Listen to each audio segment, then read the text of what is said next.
ആണ്. അപ്പോൾ മാത്രമല്ല അവരുടെ താവളങ്ങളൊക്കെ നിർവീര്യമാക്കുന്നു. അങ്ങനെയുള്ള കാര്യങ്ങളൊക്കെ അവിടെ സംഭവിക്കും. പിന്നെ അവർക്ക് ഇനി വരാൻ പോകുന്ന ഭരണകൂടത്തിൽ പ്രാതിനിധ്യമില്ലാതാകും. അപ്പോൾ ഗാസയിലെ ജനങ്ങൾക്ക് മുന്നിൽ ഹമാസ് എന്നൊരു ഘടകമേ ഇല്ലാതാകും. അതിനവർ സമ്മതിക്കുമോ? അങ്ങനെ സമ്മതിച്ചാൽ ഹമാസ് പിന്നെ ഇല്ല. ഈ രണ്ട് കാര്യങ്ങൾ മാത്രമാണ് ഹമാസിനെ നിലനിർത്തുന്നത്. ഒന്ന്, സൈനിക യൂണിറ്റ് എന്ന നിലയിൽ, ഒരു രാഷ്ട്രീയ സമിതി എന്ന നിലയിൽ മാത്രമല്ല, ഒരു വയബിൾ മിലിറ്റൻറ്റ് ഗ്രൂപ്പ് എന്ന നിലയിലുള്ള സൈനികമായ ഒരു അസ്തിത്വം. അത് ഇല്ലാതെ വന്നു കഴിഞ്ഞാൽ പിന്നീട് ഹമാസ് ഇല്ല. അതോടൊപ്പം തന്നെ രാഷ്ട്രീയമായ അസ്തിത്വം, അതിൻ്റെ ഭരണകൂടത്തിൻ്റെ ചാലകശക്തി എന്ന നിലയിലുള്ള അസ്തിത്വം കൂടി ചോദ്യം ചെയ്യപ്പെട്ട് കഴിഞ്ഞാൽ പിന്നീട് ഹമാസ് വിമുക്ത ഗാസ എന്ന ഇസ്രയേലിൻ്റെ ലക്ഷ്യം അമേരിക്കയുടെ സഹായത്തോടു കൂടി, ഈ പീസ് പ്ലാൻ്റെ സഹായത്തോടു കൂടി നടപ്പായി എന്ന് തന്നെയാണ് കരുതാവുന്നത്. അതുകൊണ്ട് ആ ഒരു കാര്യം ഹമാസ് അംഗീകരിച്ചാൽ ഒരുപക്ഷെ ഹമാസ് പിരിച്ചുവിടുന്നതിന് തുല്യമായിരിക്കും അത് അംഗീകരിക്കുന്നത്. അപ്പോൾ പിന്നെ നോക്കുന്നത് മറ്റ് കാര്യങ്ങൾ. അപ്പോൾ ഹമാസ് ഇനിയും ഒരു ഫ്രഷ് ലീസ് ഓഫ് ലൈഫാണ് ആഗ്രഹിക്കുന്നത് എങ്കിൽ they will be demanding certain Riders. ചില കാര്യങ്ങളിൽ എഗ്രിമെൻ്റ് ഉണ്ട്. തങ്ങൾക്ക് നേരത്തെ ശ്രീജിത്ത് പണിക്കർ സൂചിപ്പിച്ചതുപോലെ ഈ ബന്ദികളെ വിട്ടു കൊടുക്കുന്നതിന് കാര്യമായ ബുദ്ധിമുട്ടുണ്ടാവില്ല. കാരണം വേണമെങ്കിൽ അവർക്ക് മേനി നടിക്കാം. ഞങ്ങൾ നേരത്തെ ശ്രീ ഷാക്കീർ പറഞ്ഞതുപോലെ ഞങ്ങൾ 20 ബന്ദികളെ വിട്ടുകൊടുക്കുമ്പോൾ ഞങ്ങൾക്ക് ലഭിക്കുന്നത് ആയിരക്കണക്കിന് ബന്ദികളെയാണ്, ആയിരക്കണക്കിന് തടവുകാരെയാണ് ഇസ്രായേൽ വിട്ടുതരുന്നത്. അങ്ങനെയെങ്കിൽ അതൊരു നേട്ടമായി വേണമെങ്കിൽ ഹമാസിനെ വേണമെങ്കിൽ പ്രൊജക്റ്റ് ചെയ്ത് കാണിക്കാൻ. തടവുകാരുടെ എണ്ണം കൂടുതലായതുകൊണ്ടല്ലേ? തടവുകാരുടെ എണ്ണം കൂടുതലായതുകൊണ്ടാണ്. കാരണം വലിയ തോതിലുള്ള പലസ്തീനിയൻ തടവുകാരാണ് ഇസ്രായേലിലുള്ളത്. അപ്പോൾ അങ്ങനെ മുൻകാലത്തും അങ്ങനെ സംഭവിച്ചിട്ടുണ്ട്. ഒരു ഇസ്രായേലി ഭടനെ വിട്ടുകൊടുക്കാൻ വേണ്ടി 100 കണക്കിന് പലസ്തീനിയൻസിനെ മോചിപ്പിച്ച ചരിത്രമുണ്ട് ഇസ്രായേലിന്. അതുകൊണ്ട് അത് തീർച്ചയായും അത് നമ്മൾ അങ്ങനെ തന്നെയാണ് കൊടുക്കുന്നത്. അവരെ പൗരന്മാർക്ക്, ഇസ്രായേലി പൗരന്മാർക്ക് ആ രാജ്യം കൊടുക്കുന്ന വലിയൊരു വില ആ രീതിയിൽ മാത്രമേ നമുക്ക് കാണാനാവൂ. മറ്റൊരു രീതിയിലും അതിനെ കാണാനാവില്ല. അതുകൊണ്ട് അത് ഹമാസിൻ്റെ ഒരു വിജയം എന്ന നിലയിൽ എണ്ണാനാവില്ല. പക്ഷേ ഇനി മറുവശം നോക്കൂ, ഇസ്രായേലിന് ഇതുകൊണ്ട് വലിയ നേട്ടങ്ങൾ തീർച്ചയായും ഉണ്ടാവുന്നു എന്ന് കാണാം. കാരണം this is basically Taylor made for serving Israeli interest. Israeli security അവിടെ ഗ്യാരണ്ടി ചെയ്യുകയാണ്. ഹമാസ് ഡീമിലിറ്ററൈസ് ചെയ്താൽ, ആയുധങ്ങൾ താഴെ വെച്ചാൽ അതിനർത്ഥം എന്താണ്? ഹമാസിൻ്റെ ഭാഗത്തു നിന്നോ മറ്റേതെങ്കിലും പാലസ്തീനിയൻ ഗ്രൂപ്പിൻ്റെ ഭാഗത്തു നിന്നോ ഒരു രീതിയിലുള്ള ആക്രമണവും ഉണ്ടാവില്ല. അതുകൊണ്ട് ദാറ്റ് ഈസ് അഡ്വാൻറ്റേജ് ഇസ്രായേലിൻ്റെ സെക്യൂരിറ്റി പാരഡൈമാണ് അത്.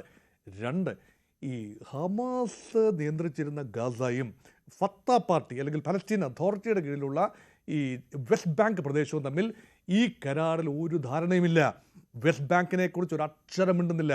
അപ്പോൾ ഇസ്രായേലിൻ്റെ കടന്നുകയറ്റങ്ങൾ അവിടെയും ഉണ്ടാകുന്നുണ്ട്. അതൊരു വലിയ വിഷയം തന്നെയാണ്. അതേക്കുറിച്ച് ഈ കരാർ മൗനം പാലിക്കുന്നു. അതിനർത്ഥം എന്താണ്?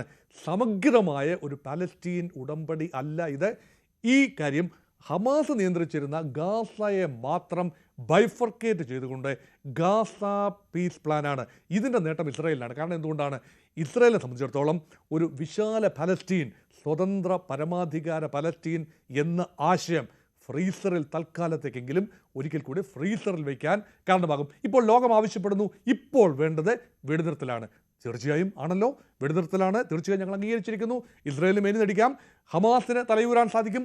വെടിനിർത്തൽ കൊണ്ട് ഇപ്പോൾ സംഭവിക്കാൻ പോകുന്നത് ഇനി കുറേ ഏറെക്കാലത്തേക്കെങ്കിലും പലസ്തീനിയൻ കോസ്, അതായത് സ്വതന്ത്ര പരമാധികാര പലസ്തീൻ കോസ് ഒരിക്കൽ പോലും സർഫസ് ചെയ്യാത്ത രീതിയിൽ തൽക്കാലത്തേക്കെങ്കിലും സീൽ ചെയ്യുന്ന രീതിയിലാണ് ഇപ്പോഴത്തെ ഡീൽ ഉണ്ടാകുന്നത്. അതുകൊണ്ടാണ് ഭാവിയിലെ ഒരു ഗവേണൻസിൽ പലസ്തീനിയൻ അതോറിറ്റിയുടെ പങ്ക് പറയുന്നില്ല. അറബ് രാജ്യങ്ങളുടെ പങ്ക് നേരിട്ട് പറയുമ്പോൾ അത് ഗാസയ്ക്ക് വേണ്ടി മാത്രമുള്ള അറബി പദ്ധതിയാണ്. അവിടെയാണ് യഥാർത്ഥത്തിൽ അമേരിക്കയ്ക്ക് ആശ്വസിക്കാം, ഇസ്രായേലിന് വലിയ ആഹ്ലാദമുണ്ടാകും. അതെന്തുകൊണ്ടാണ്? ഇസ്രായേൽ ഭയന്നൊരു കാര്യമുണ്ട്. ഒക്ടോബർ 7, 2023 ഹമാസ് നടത്തിയ ആക്രമണം യഥാർത്ഥത്തിൽ ഇസ്രായേലിൻ്റെ 1200 പേരെ കൊന്നു എന്നത് മാത്രമല്ല ഇവിടെ വിഷയം.